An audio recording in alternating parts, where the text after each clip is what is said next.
يعني ياما الدنيا مولعة وكل يوم هقول لما انزل مش هشتري حاجة واروح اشتري وادفع فلوس قد كده، الدنيا بقت مولعة. بصوا الفيديو ده بقى بصراحة تحفيز بجد، انا زيكم مخنوقة من الاسعار، بس هتعملي ايه؟ شر ولابد منه، كده لازم تخزني وكده كده لازم تشتري. البطاطس مولعة والدنيا كلها مولعة.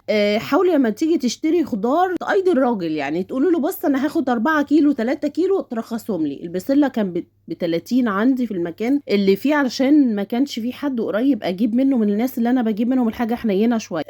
ب 30 خدت منه 4 كيلو عملهم لي ب 25 جنيه. انا عارفه ان هي برضو غاليه، بس احسن من ان انا اخد الكيلو ب 30. لازم بقى تبداي تخزني. انا عايزه اشجعكم ان انتوا تخزنوا، ولازم تشيلوا حاجه كده على جنب، اذا كان اكل اذا كانت فلوس، عشان تنزلي تقدري تجيبي الخضار بتاعك وتخزنيه، علشان خاطر رمضان، وعلشان في حاجات ما بتبقاش موجوده طول السنه، عشان في حاجات غريبه بتحصل والاسعار غريبه قوي. لازم تخزني اليومين دول. هتشتريه بقرش دلوقتي بكره هيبقى ب10 قروش. ايوه بالظبط كده. الاسعار عندكم عامله ايه؟ ست الكل لما تيجي تنقي البسله نقي المليانه اللي ما فيهاش حاجه بايظه، علشان ترمي معاكي خير كتير. زي ما انتم شايفين بقى، انا طلعت وشايله على قلبي وزعلانه ان انا صرفت فلوس، اقول ما فيش فايده، كل يوم انزل اصرف مش مهم. بعدين افتكرت يا بنت هترتاحي في رمضان، اتعبي دلوقتي زي ما بيقول لك كده، اتعبي دلوقتي، هاتي العيال ورا بعض. وفي الاخر مش عايزه اقول ايه اللي بيحصل، انتوا قولوا بقى في الكومنت وانا كمان هأيدكم. شجعوني بالاشتراك واللايك علشان تبقي ست بيت شطوره. هقول لكم على حاجات كتيره قوي هتفيدكم عشان نخزن الحاجات دي كلها مع بعض باذن الله. جبت القلقاسيه ب 30 جنيه النهارده، ما لقيتش حد ايده بقى، قال لي ب 30 وهي ب 30. جبت كيلو وجبت صابون للوش بدل الغسول، بعد ما كنت بستخدم الغسول انا والولاد عشان لسه صغيرين بشرتهم فيها حبوب وكده، فلازم غسول. رحت جبت لهم بقى الصابونه ب 15 جنيه اوفر، لان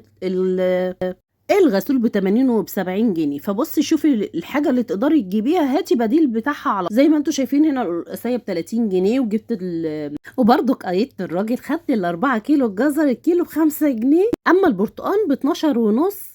المكان اللي انا ساكنه فيه قريب من البحر، فالاسعار عندي مولعه. انا عارفه، عايزه اقول لكم ان انا كده شطوره. البرتقال ب 12 ونص عشان اعمله عشان خاطر رمضان، قلت احبه في رمضان، وبدل قمر الدين اللي هيبقى مولع السنه دي. قولوا لي بقى الاسعار عندكم خزنتوا ولا لسه؟ يلا بسرعه الحق خزنوا.